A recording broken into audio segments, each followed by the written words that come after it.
नमस्कार, स्वागत है आपका ओंकार न्यूज पर। मैं आपके साथ रवि राजपूत। वहीं आज से चारधाम यात्रा की शुरुआत हो चुकी है। उत्तराखंड के मुख्यमंत्री पुष्कर सिंह धामी भी इस दौरान मौजूद रहे। उन्होंने कहा कि चारधाम यात्रा आज यमुनोत्री धाम से शुरू हुई, इसके बाद आज गंगोत्री धाम और 25 अप्रैल को केदारनाथ धाम और 27 अप्रैल को बद्रीनाथ धाम के कपाट खुलेंगे। आज पहली पूजा हुई। पीएम मोदी की ओर से जब से वे पीएम बने हैं, सनातन संस्कृति और धार्मिक स्थलों और तीर्थों में वृद्धि हो रही है।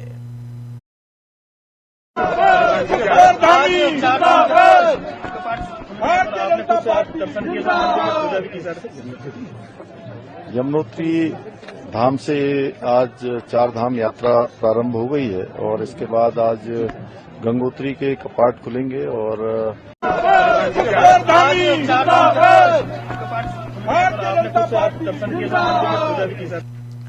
वहीं बढ़ते हैं अगली खबर की ओर, जहां लखनऊ में आज से राज्य लोक सेवा आयोगों के अध्यक्ष गण के 24वें राष्ट्रीय सम्मेलन का आयोजन किया गया। इस दौरान देश भर से आए सभी प्रतिभागियों ने का स्वागत किया गया। सीएम योगी ने इस दौरान संबोधित किया और क्या कुछ कहा सीएम योगी ने, आइए आपको सुनाते हैं।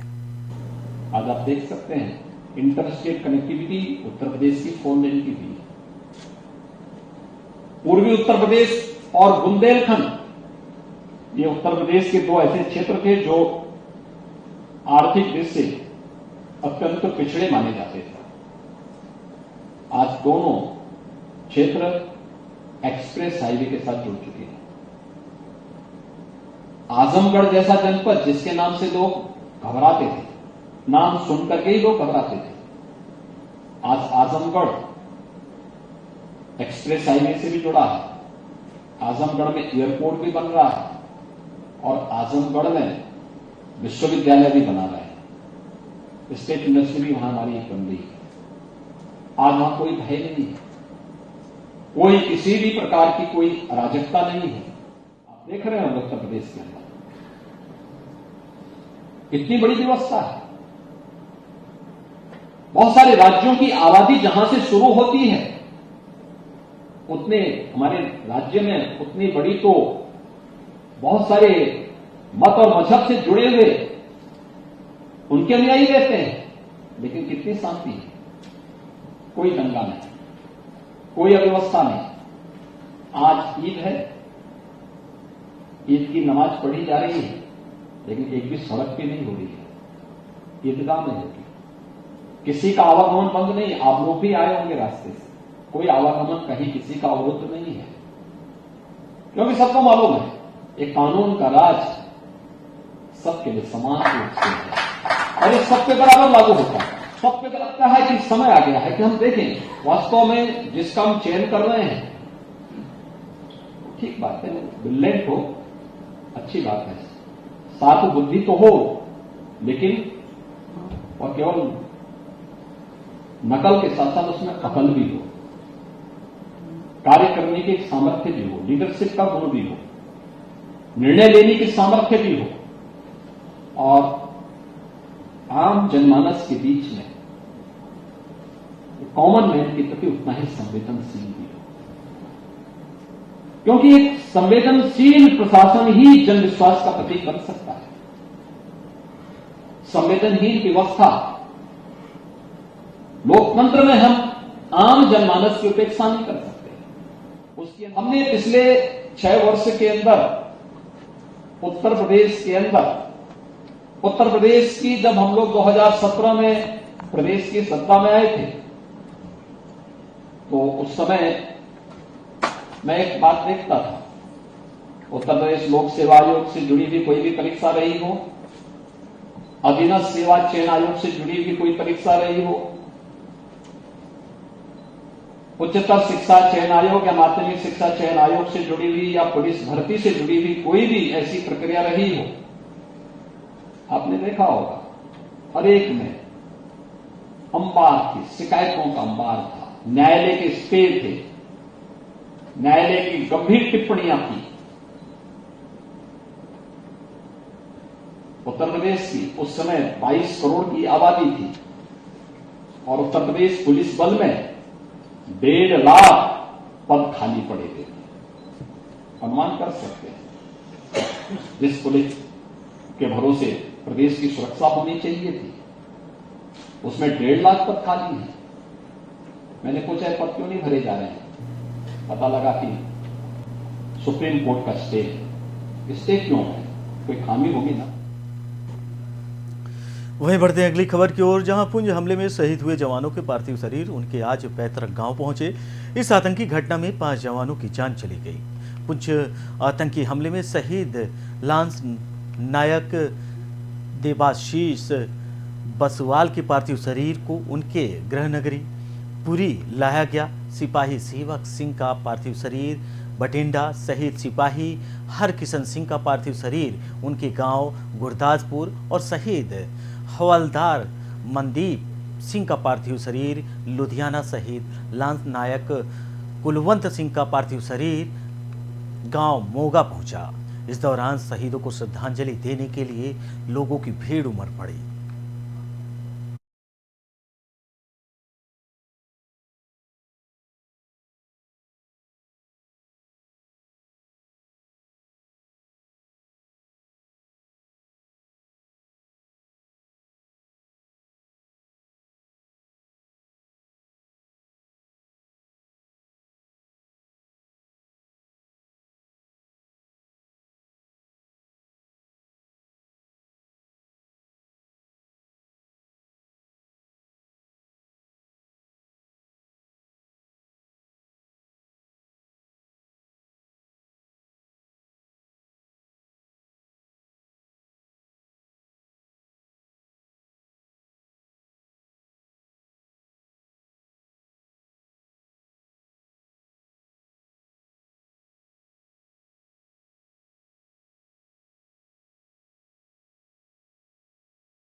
वहीं बढ़ते अगली खबर की ओर, जहां कांग्रेस नेता राहुल गांधी ने शनिवार को सरकारी बंगले की चाबी लोकसभा सचिवालय को सौंप दी। राहुल बंगले से अपना पूरा सामान शिफ्ट कर चुके हैं। आज भी ट्रकों में उनका सामान ले जाया गया। बंगला खाली करने की डेडलाइन की आखिरी तारीख को राहुल गांधी बहन प्रियंका गांधी के साथ 2 बार बंगले पर गए। राहुल पहली बार अमेठी से 2004 में सांसद चुने गए थे। 2005 में उन्हें यह बंगला मिला था। तब से वे तुगलक रोड लेन स्थित इसी सरकारी बंगले में रह रहे थे। जो घर है 19 साल के लिए हिंदुस्तान की जनता ने मोबाइल किसका है? पहले मैं उनका धन्यवाद करना चाहता हूँ। और सच्चाई बोलने की कीमत है आजकल। मैं कीमत चुकाता नहीं हूं। जो भी कीमत है मैं चुकाऊंगा। Rahul ji, quite an emotional moment for you today. कहाँ रहेंगे आप? राहुल जी, आपके पास तो घर भी नहीं आएगा। कई बार कहा कि आपसे एक सवाल है, 19 सालों तक आप इस घर में रहे, किसी भी घर से इमोशनल जुड़ाव होता है। आमतौर पे देखा जाता है कई बार कि जो कई नेता हैं जो घरों को वक्त के अंदर खाली नहीं करते, लेकिन आप पूरे 1 महीने के अंदर घर को खाली भी कर दिया, जबकि मामला अभी कोर्ट में भी है। बहुत लोग ये कह रहे हैं कि राहुल गांधी चाहते तो रह सकते थे, रिक्वेस्ट कर सकते थे। नहीं, मैं नहीं चाहता हूँ जी, रहना नहीं चाहता हूँ, क्योंकि ये घर मुझे हिंदुस्तान की जनता ने दिया था। 19 साल में मुझसे छीन लिया गया है, ठीक है, कोई प्रॉब्लम नहीं है। अब मैं थोड़ी देर एक सीपी के साथ 10 जनपद में रहूंगा और फिर कोई ना कोई तरीका निकालूंगा। आप जेपीसी का मुद्दा, अडानी का मुद्दा उठाते रहेंगे। आप लगातार बेरोजगारी और महंगाई का मुद्दा उठा रहे हैं। मैं उसको दुगना। वहीं बढ़ते हैं अगली खबर की ओर, जहां कांग्रेस मुख्यालय पर पवन खेड़ा ने पीसी की। उन्होंने इस दौरान कहा कि पूरा देश इंतजार कर रहा है कि पुलवामा हमले पर सत्यपाल मलिक ने जो खुलासा किया है उस पर सरकार कुछ बोले, लेकिन मोदी सरकार चुप है। हालांकि हैरानी के बाद साहिब को सत्यपाल जी के पीछे सीबीआई छोड़ने में 10 दिन कैसे लग गए। सत्यपाल मलिक जी ने अब पीएम से गोवा के भ्रष्टाचार पर बात रखी तो एक्शन गोवा सीएम पर नहीं बल्कि मलिक जी पर हुआ है। और क्या कुछ कहा उन्होंने, आइए सुनाते हैं। कहा कि प्रधानमंत्री को भ्रष्टाचार से कोई नफरत नहीं है। उन्होंने उदाहरण दिया गोवा के, जब वो राज्यपाल थे और उन्होंने प्रधानमंत्री के संज्ञान में गोवा के मुख्यमंत्री का जो भ्रष्टाचार है वो जब लाए तो कार्रवाई मुख्यमंत्री पर नहीं हुई। आज भी वो मुख्यमंत्री हैं, लेकिन सत्यपाल मलिक जी को आनन फानन में हटा दिया गया गोवा से।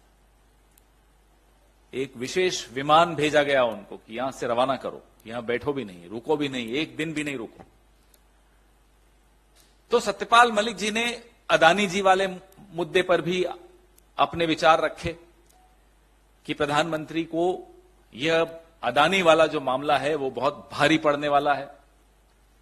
ये तमाम कारण बिल्कुल स्पष्ट तौर पे बताते हैं कि सीबीआई, ईडी और तमाम एजेंसीज अब सत्यपाल मलिक जी का पता उन्हें मिल गया हो, अब वो जा रहे हैं। आपको याद होगा यही बात बिना राम माधव का नाम लिए सत्यपाल मलिक जी ने 2021 में भी बोली थी। कहा था आरएसएस के एक व्यक्ति हैं जो प्रधानमंत्री के बहुत नजदीकी हैं, वो 1-2 प्रोजेक्ट्स में बड़ी रुचि रख रहे हैं जिसमें 300 करोड़ की रिश्वत इन्हें सत्यपाल मलिक जी को भी मिल सकती है। बात की तो हैरानी आप में से किसी को नहीं हुई होगी कि सीबीआई को श्री सत्यपाल मलिक के पीछे छोड़ दिया, वो होना ही था। हैरानी इस बात की हमें तो हुई, मुझे पूरा भरोसा है आपको भी हुई होगी कि ये करने में 10 दिन क्यों लगा दिए साहब ने। तबीयत तो ठीक है साहब की, हमारे 10 दिन लग गए सीबीआई को सत्यपाल मलिक जी को बुलाने में। हमें बड़ी चिंता हो रही है साहब की। या तो सीबीआई और एजेंसीज अब सुन नहीं रहे साहब की, या सोचने में मजबूर हो गए कि करें या नहीं करें, या गर्मी की छुट्टियां हो गई चले गए, हमें नहीं मालूम क्या हुआ, लेकिन 10 दिन साहब को लग जाएं एजेंसीज को सत्यपाल मलिक जी के पीछे छोड़ने में, यह हैरानी की बात है। पूरा देश इंतजार कर रहा था और इंतजार कर रहा है कि पुलवामा पर जो खुलासा सत्यपाल मलिक जी ने किया उसके बाद सरकार की तरफ से कोई कुछ बोलेगा, कोई तो मुंह खोलेगा, कोई जानकारी देगा, कोई जवाब देगा। तो जो राहुल गांधी बार बार हम सबको कहते हैं डरो मत, यह बात अब लोगों को समझ में आने लगी है। यह बात शायद सीबीआई को भी समझ में आने लगी है, 10 दिन इसीलिए लगे होंगे। और सत्यपाल मलिक जी के खुलासों के बाद ऐसे कई लोग हैं जो और कई खुलासे करने वाले हैं। इस सरकार के 9 साल जिस तरह से गुजरे हैं, जिस तरह से निर्णय लिए गए हैं, जिस तरह की नीतियां निर्धारित की गई हैं, ऐसी कई चीजें हैं जो इन्हें ये छुपाना चाहते हैं और ऐसे कई लोग हैं। वही बढ़ते हैं अगली खबर की ओर, जहां केंद्रीय मंत्री किरण रिजिजू ने ईटानगर में मीडिया से बात करते हुए कहा कि अरुणाचल प्रदेश के लिए एक बड़ा दिन है। 254 4G टावर आज राज्य के लोगों को समर्पित किए गए हैं। यह हर तरह से एक बड़ी उपलब्धि है। अगर सीमावर्ती क्षेत्र में असंबद्ध और बुनियादी सुविधाओं से रहित है, वे निराश में होंगे। उन्होंने कहा कि राजनीतिक इच्छा शक्ति जरूरी है, पीएम मोदी के पास वह मौजूद है। आज अरुणाचल प्रदेश के लिए बहुत बड़ा दिन है। 254 टावर्स, वो भी 4G टावर्स आज कंप्लीट करके अरुणाचल के जनताओं को समर्पित करना, ये हर दृष्टि से बहुत बड़ा ये अचीवमेंट है। ये विकास की दृष्टि से तो है ही, और साथ साथ सिक्योरिटी की दृष्टि से भी, क्योंकि हमारे बॉर्डर एरियाज जब अनकनेक्टेड रहेंगे और वहां के लोगों को जो मूलभूत सुविधा नहीं मिलेंगे तो वो बहुत दुखी हो जाते हैं। आज तक हमारे जो बॉर्डर के लोग कहते थे कि दिल्ली बम्बई शहरों में जो लोग रहते हैं, आप लोग तो बहुत मजे से रहते हैं, ये गांव में रहते हैं, हम लोग बॉर्डर एरिया में कुछ भी नहीं मिलता है। लेकिन ये आजकल बोलना बंद कर दिया, क्योंकि अब 4G नेटवर्क पहुंच रहे हैं। इसलिए मैं हमारे जनता की ओर से अरुणाचल प्रदेश और पूरा बॉर्डर एरिया के जितने लोग हैं, आज मोदी जी को पूरा धन्यवाद दे रहे हैं, मोदी जी को आशीर्वाद दे रहे हैं, क्योंकि पहली बार ये रोशनी देख रहे हैं, विकास का रोशनी आज लोग महसूस कर रहे हैं, देख रहे हैं। तो ये आज का कार्यक्रम मैं मानता हूं कि पूरे हर दृष्टि से भी ये बहुत बड़ा दिन है और बहुत बड़ा उपलब्धि है। और मैं खुद यहाँ का सांसद हूँ, तो मेरे लिए तो। वहीं बढ़ते अगली खबर की ओर, जहां केंद्रीय मंत्री पीयूष गोयल ने गुजरात के वेरावल में सौराष्ट्र तमिल संगमम में आने वाले लोगों का स्वागत किया। उन्होंने कहा कि पिछले 9 वर्षों में देश को एकजुट करने के लिए पीएम मोदी के प्रयासों की झलक आज इस कार्यक्रम में दिखाई दे रही है। पीएम मोदी और गृह मंत्री अमित शाह ने सोमनाथ को एक सराहनीय नया रूप दिया है। काशी सोमनाथ का यह पुनरुद्धार करते भारत और आगामी विकसित भारत का एक उदाहरण है। सौराष्ट्र तमिल समागम के तहत सोमनाथ पे हमारी माता बहनें जो तमिलनाडु से आई हैं, इन सब का स्वागत करते हुए मुझे बहुत खुशी हुई है। माननीय प्रधानमंत्री नरेंद्र मोदी जी ने जिस प्रकार से एक विकसित भारत बनाने के लिए हम सबको अपने इतिहास में, अपनी परंपराओं में फिर एक बार जाने का एक प्रण लिया, एक देश भर में एक भारत श्रेष्ठ भारत का जो संदेश प्रधानमंत्री मोदी जी ने 9 वर्ष में जोड़ने का काम किया देश को, जिस प्रकार से अलग अलग लोगों की अलग अलग भाषा, अलग अलग रहन सहन का ढंग, अलग अलग इतिहास, अलग अलग धर्म, इन सबको जोड़ के प्रधानमंत्री मोदी जी ने एक विकसित भारत का जो। वही बढ़ते अगली खबर की ओर, जहां राष्ट्रीय राजधानी के दक्षिणी दिल्ली में मरम्मत कार्य की वजह से बिनेटो जुआरेज अंडरपास को शनिवार से अगले 6 दिनों तक के लिए बंद कर दिया जाएगा। इस अंडरपास के बंद होने से दक्षिण दिल्ली के लोगों को भीषण जाम का सामना भी करना पड़ सकता है। ऐसा इसलिए ठीक पालम विहार, द्वारका पालम, नजफगढ़ और विजवासन, गुरुग्राम और वसंत कुंज, आरकेपुरम, मोती बाग, बसंत गांव, मुनीरका सहित कई अन्य क्षेत्रों के लोगों को इस अंडरपास को हर रोज उपयोग करते हैं। अंडरपास के बंद होने से लाखों लोगों को जाम का सामना करना पड़ेगा। आपको बता दें कि जानकारी खुद दिल्ली के ट्रैफिक पुलिस ने लोगों को एक एडवाइजरी जारी कर दी है। दिल्ली पुलिस ने वाहन चालकों को वैकल्पिक मार्ग इस्तेमाल करने की सलाह भी दी है।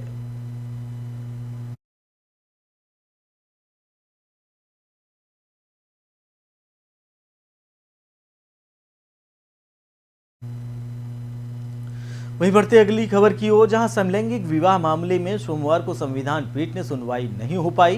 दरअसल जस्टिस संजय किशन कौल और जस्टिस एस रविंद्र भट्ट के न होने से सुनवाई टल गई। इससे पहले भारत के प्रधान न्यायाधीश DY चंद्रचूड़ ने शुक्रवार को संकेत दिया था कि उनकी अगुवाई वाली उच्चतम न्यायालय की पीठ 24 अप्रैल को निर्धारित समय से 1 घंटा पहले अदालती कार्यवाही शुरू करेगी। लेकिन अब ऐसा मुमकिन नहीं हो पाएगा। वहीं बढ़ते अगली खबर की ओर, जहां दुनिया भर में मोबाइल फोन उपभोक्ताओं के बीच एप्पल आईफोन को लेकर हमेशा से एक अलग ही क्रेज रहा है। दिल्ली के साकेत स्थित सेलेक्ट सिटी वॉक में इस स्टोर को खोला गया है। इसका उद्घाटन एप्पल के सीईओ टिम कुक ने किया। इसे साकेत एप्पल स्टोर नाम दिया गया है। उद्घाटन से पहले ही स्टोर पर सुबह से ही लोगों की लंबी कतारें लगनी शुरू हो गई थी। एप्पल यूजर्स इस स्टोर का खुलने से बेहद उत्साहित नजर आ रहे हैं। इस स्टोर के खुलने के बाद से अब एप्पल के नए उत्पादों के लिए उन्हें इंतजार नहीं करना पड़ेगा। साथ ही तसल्ली बख्श आराम से आज परख कर दिल्ली वाले अपने सबसे पसंदीदा मोबाइल एप्पल खरीद सकते हैं। दिल्ली के साकेत एप्पल स्टोर का उद्घाटन सुबह 10 बजे कंपनी के सीईओ टिम कुक ने किया है। इस मौके पर साकेत मॉल लोगों से खचाखच भरा हुआ नजर आया। इस दौरान पूरा मॉल एप्पल के रंगों में रंगा हुआ नजर आया।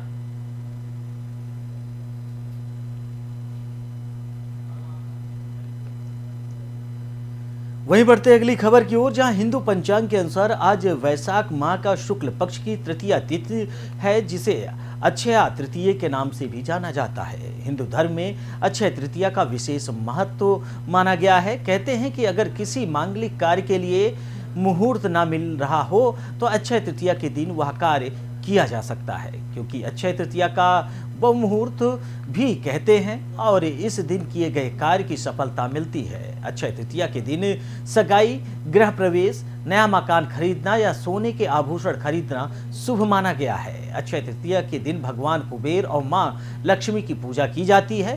कहते हैं कि इससे घर में कभी धन दौलत की कमी नहीं होती। अक्षय तृतीया को आखा तीज के नाम से भी जाना जाता है।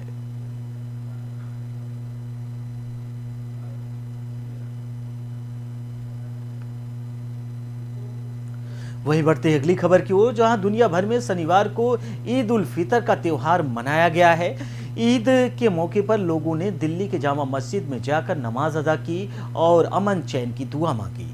एक दूसरे से गले मिलकर बधाइयां दी। शुक्रवार को शाम अलविदा का चांद देखने के बाद आज ईद उल फितर मनाया गया। ईद उल फितर के मौके पर दिल्ली की सुरक्षा व्यवस्था के बारे में जानकारी देते हुए विशेष पुलिस आयुक्त दीपेंद्र पाठक ने कहा कि यह आनंद और उत्सव का वक्त है।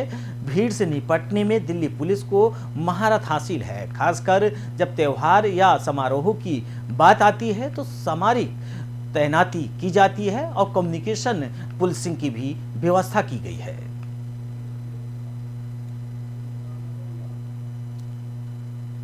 फिलहाल इस बुलेटिन में हमारे साथ इतना ही। बाकी देश दुनिया की तमाम बड़ी खबरों से जुड़ने के लिए देखते रहिए ओंकार न्यूज। नमस्कार।